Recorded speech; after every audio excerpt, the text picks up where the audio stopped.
मंजीत, प्रधानमंत्री के एक एक शब्द ने जवानों के भीतर जोश भर दिया होगा यकीनन, जिस तरह की तस्वीरें इस वक्त भी हमारे दर्शक लगातार देख रहे हैं। प्रधानमंत्री के वहां से प्रस्थान करने के बाद आपकी जवानों से बातचीत हुई होगी, अधिकारियों से बातचीत हुई होगी। पीएम के इस दौरे के बाद वहां पर किस तरह का असर देखा जा रहा है? मंजीत नेगी।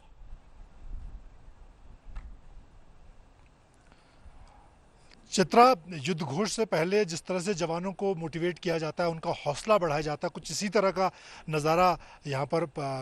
लद्दाख में था जब प्रधानमंत्री फॉरवर्ड पोस्ट पर पहुँचे और उन्होंने जवानों को संबोधित किया। प्रधानमंत्री का जो 6 से 7 घंटे का जो दौरा रहा है, बहुत एक तरह से कह सकते हैं युद्ध स्तर का दौरा था। लगातार वो सबसे पहले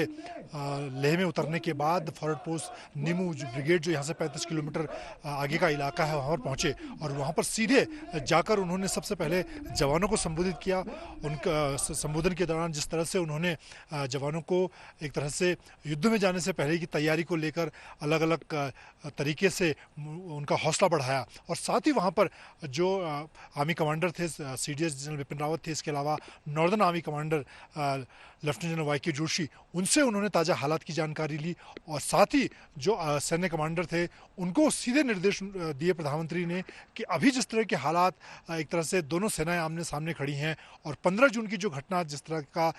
की हिमाकत चीन ने की, उसके बाद इस वक्त चीन को मुंहतोड़ जवाब देने की ज़रूरत है। और उसके बाद यहाँ पर वो मिलिट्री हॉस्पिटल में जो घायल जवान थे उनसे भी मिले और इसके साथ ही यहाँ पर जो स्मारक है, शहीद स्मारक, वहाँ पर भी उन्होंने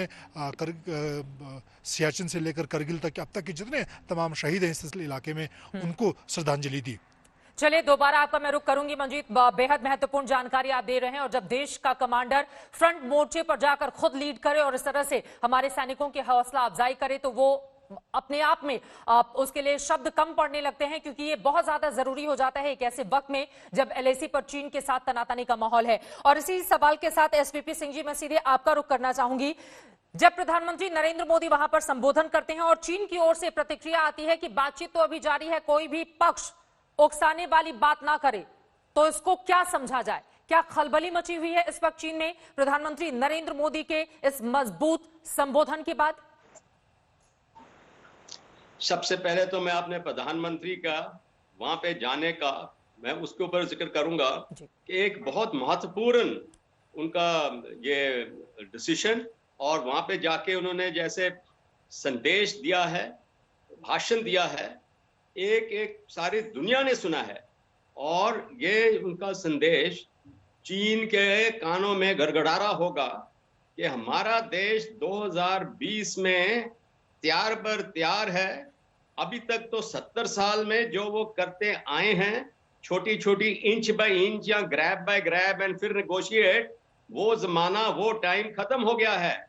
और इसी में प्रधानमंत्री का ये जो संदेश है, ये बातों का नहीं है, क्योंकि हमारा जो बिल्डअप हुआ है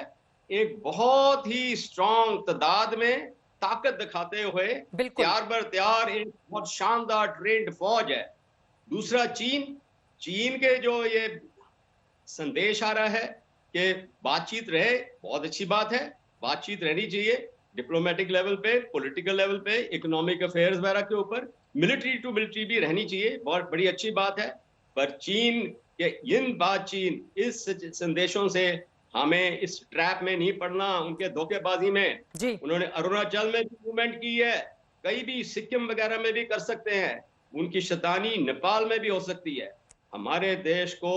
तैयार बर तैयार सुरक्षा और सर्विलेंस, पूरी इंटेलिजेंस का भी मेल मिलाप करते हुए जैसे हमारे हथियार अभी आ रहे हैं, इस पे हमारा गार्ड अभी लोअर नहीं होना चाहिए।